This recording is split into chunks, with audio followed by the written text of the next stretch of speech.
कीर्तनाची वारी देवाची वारी कीर्तनाची वारी। आएंगे रघुराज तब मैं आसन पे बिठाऊंगी, अरे मीठे मीठे बेर अपने हाथों से खिलाऊंगी। साथ साथ लक्ष्मण जी का दर्शन होगा, मेरे प्यारे राम जी का आवन होगा।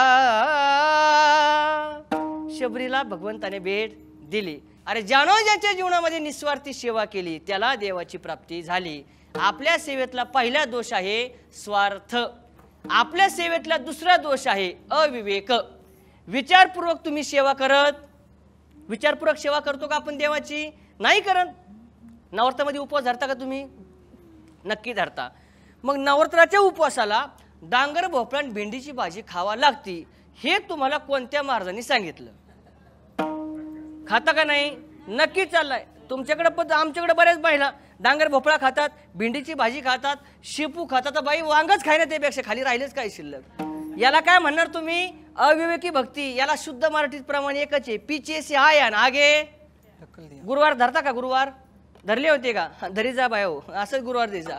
गुरुवार धरायचा आणि महादेव तिकडे उपाशी मारायचा, चांगला परमार्थ आहे। आपली भक्ती अशी चालली महाराज, अशीच चालली, देखोवे की परमार्थ याला म्हणतात। आपल्याकडे बरेच माणसं असे पाहायला भेटतात। विचारलं का हो गोविंदराव, का माळ घातली? तो सरळ सांगतो, महाराज माझ्या वडिलांनी घातली होती म्हणून मी। हेच उत्तर पाहायला भेटतं का नाही हो? ऐकायला भेटतं का नाही? नक्की भेटतं। तुमच्या आमच्या सेवेतला दुसरा दोष आहे स्वार्थ, तुमच्या आमच्या सेवेतला तिसरा दोष आहे अप्रामाणिकपणा, तुमच्या आमच्या सेवेतला चौथा दोष आहे उद्धटपणा, तुमच्या आमच्या सेवेतला पाचवा दोष आहे बेजबाबदारपणा, आणि तुमच्या आमच्या सेवेतला सहावा दोष आहे मीपणा। या 6 दोषांना युक्त सेवा केल्यामुळं तुमची आमची सेवा भगवान विष्णूची पूजा झाली नाही। महाराज एखादा असं उदाहरण सांगाल का आम्हाला, का त्या नोकरानं त्या मालकाची प्रामाणिक सेवा केली आणि ती सेवा भगवान विष्णूची पूजा झाली? ऐका बरं, तुमच्या आमच्या सर्वांचं श्रद्धास्थान, तुमच्या आमच्या सगळ्यांचं स्वाभिमान, या जगाच्या पाठीवर हजारो राजे होऊन गेले, पण एक राजा असा होऊन गेलाय ना का त्या राजाचं वास्तव्य आजही प्रत्येकाच्या मनाच्या मंदिरामध्ये आहे। त्या राजाचं नाव आहे छत्रपती शिवाजी महाराज। छत्रपती शिवाजी राजांनी त्यांच्या जीवनामध्ये असंख्य असे मावळे कमावले का त्यांनी स्वतः महाराजांकरता प्राणाचं बलिदान दिलंय। नोकरानं मालकाची प्रामाणिक सेवा मला सांगायची, जोपर्यंत छत्रपती शिवाजी राजांचा जन्म झालेला नव्हता या महाराष्ट्रावरती फक्त आणि फक्त मुघलांची सत्ता होती। सांगू तुम्हाला, अरे अफजल खानासारख्या एखाद्या पठाणी सरदाराने यावं, पंढरपूरच्या रावळामध्ये गावरान गाईची कत्तल करावी, एवढे वाईट दिवस या महाराष्ट्राच्या मातीवरती होते। महाजिजाऊ साहेबानं तुळजा भाऊंच्या समोर साकडं घातलं आणि छत्रपती शिवाजी राजांचा जन्म झाला। ऐका पटपट, छत्रपती शिवाजी राजे ज्या वेळेस जन्माला आले ना, बालवयातच त्यांना स्वराज्याच्या स्थापनेची डोळे लागले। जावं छत्रपतींना महासाहेबाकडं, मा आम्हाला स्वराज्याची स्थापना करायची। सांगावं महासाहेबांना, राज तुम्ही अजून लहान आहात, एवढ्या बालवयामध्ये लढाई करणं तुम्हाला शक्य नाही, मोठे झालात ना नक्की तुम्ही लढाई करा। ऐका, छत्रपती शिवाजी राजे आता वयाचे 10-12 वर्ष पूर्ण झाल्यानंतर पुन्हा एकदा छत्रपती शिवाजी राजांना स्वराज्याच्या स्थापनेची डोळे लागले। छत्रपती शिवाजी राजांनी सह्याद्रीच्या कड्याकापर्यामध्ये जायला सुरुवात केली आणि एक एक मावळा आता गोळा करायला सुरुवात केली। बाजी आला, तानाजी आला, एक एक मावळा जमा केला आणि छत्रपतींनी सांगितलं, बाजी स्वराज्याची स्थापना करायची। ठीक आहे महाराज। हातावरती बेल भंडारा दिला, रायरेश्वराच्या मंदिरावरती पिंडीवरती बेल भंडारा वाहिला आणि हर हर महादेव म्हणून गर्जना केली आणि स्वराज्याच्या स्थापनेकरता छत्रपती शिवाजी राजांनी सुरुवात केली। एकही गड किल्ला छत्रपती राजांकडे नव्हता, एक एक मावळा जायचा आणि एक एक गड किल्ला घेऊन यायचा। आता गडांची संख्या झाली होती 10। महाराष्ट्रातल्या प्रत्येक जनतेला असं वाटायचंय, जोपर्यंत माझा राजा जिवंत आहे ना तोपर्यंत आता आम्हाला कुणाच्या पारतंत्याखाली जगावं लागणार नाही। पण त्या सोनेरी दिवसामध्ये एक काळ दिवस असा उगवला का प्रत्येकाच्या पायाखालची जमीन सरकली। कोणता होता तो काळ दिवस? छत्रपती शिवाजी राजे बाजीप्रभू देशपांडेसह 700 मावळ्यांसह कोल्हापूर जिल्ह्यातील पन्हाळा गडावरती मुक्कामी असतानाच सिद्धी जोहर नावाचा एक पठाणी सरदार आला, 40,000ची पठाणी फौज घेऊन आला आणि त्यानं त्या पन्हाळ्याच्या पायथ्याशी भक्कम वेढा दिला। एवढा वेढा भक्कम होता, एक नाही दोन नाही, तब्बल 3.5 महिने त्या सिद्धीने त्या पायथ्याशी वेढा ठेवला। छत्रपती शिवाजी राजांना तो वेढा तोडण्याचा पुष्कळ प्रयत्न केला,